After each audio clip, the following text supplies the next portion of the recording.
করো, সুন্দর আচরণ করো, তাদেরকে টাকা দাও, পয়সা দাও, সমস্যা নাই। কারণ তারা তো তোমার পিতামাতা, যদিও তারা অমুসলিম, তারপরও তারা তো তোমার পিতামাতা। তাদের সাথে সদাচরণ করো, তাদের সাথে সুন্দরভাবে আচরণ দাও, তাদেরকে টাকা দাও, পয়সা দাও, আমি আল্লাহর কোনো বাধা নেই। কিন্তু সাবধান, তোমার পিতামাতা যদি তোমাকে অমুসলিম হতে আদেশ দেয়, তোমাকে আল্লাহর সাথে নাফরমানি করতে আদেশ দেয়, ফালা তুতিউহুমা, তোমার পিতামাতারও আদেশ মানা যাবে না। কারণ সেক্ষেত্রে আদেশ মানতে হবে কার? আমার পিতামাতা অমুসলিম, ঠিক আছে, আমি মুসলিম হয়ে গিয়েছি, আমার পিতামাতার সাথে জন্য আমি অন্যায় করব না? তারা আমার পিতামাতা, ইসলাম এই আদেশ দেয় নাই। ইসলাম বলেছে তুমি যদি মুসলিম হও, তোমার পিতামাতা যদি অমুসলিমও হয়, তারপর তাদের সাথে সদাচরণ করো, তাদের সাথে খুলুকে হাসানা করো, সুন্দর আচরণ করো, তাদেরকে লাগলে টাকা দাও, পয়সা দাও, কাপড় দাও, সব কিছু দাও, তা তো সমস্যা নেই। কিন্তু একটা কথা মাথায় রাখবা, যদি তোমার পিতামাতা তোমাকে অমুসলিম হতে নির্দেশ দেয়, তোমার পিতামাতা যদি তোমাকে আল্লাহর সাথে কোনো নাফরমানি করতে নির্দেশ দেয়, তাহলে তাদের নির্দেশ পালন করা যাবে।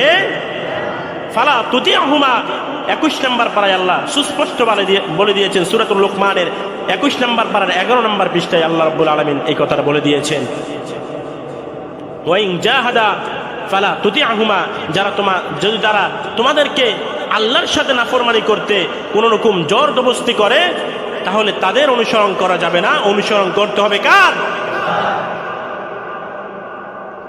এজন্য প্রিয় ভাই, সর্বহালতে আল্লাহর অনুসরণ করতে হবে। আল্লাহ কি বলেছেন, আল্লাহর রাসূল কি বলেছেন। আমি এতক্ষণ পর্যন্ত আমার বিষয়বস্তুতে আসতে পারলাম না। আমি আপনাদের সম্মুখে প্রথমে একটা আয়াত তেলাওয়াত করেছি, 3 নম্বর পারা সূরাতুল আল ইমরানের 31 নম্বর আয়াত। আল্লাহ রাব্বুল আলামিন বলেন, কুল ইন কুনতুম তুহিব্বুনাল্লাহা ফাত্তাবিউনি ইউহিব্বুকুমুল্লাহ। ও নবী, আপনি জানিয়ে দেন, কোন মানুষ যদি আমি আল্লাহকে ভালোবাসতে চাই, কাকে? একটু কথা বলিয়েন। আমি চিল্লাইতেছি, আমার গলাটা ফাটতেছে, আর আপনারা আরামসে বসে শুনতেছেন, কান সুখ করতেছেন, ঠিক না ভাই? আমার সাথে একটু কথা বলি। আল্লাহ রাব্বুল আলামিন বললেন, কুল ইন কুনতুম তুহিব্বুনাল্লাহ,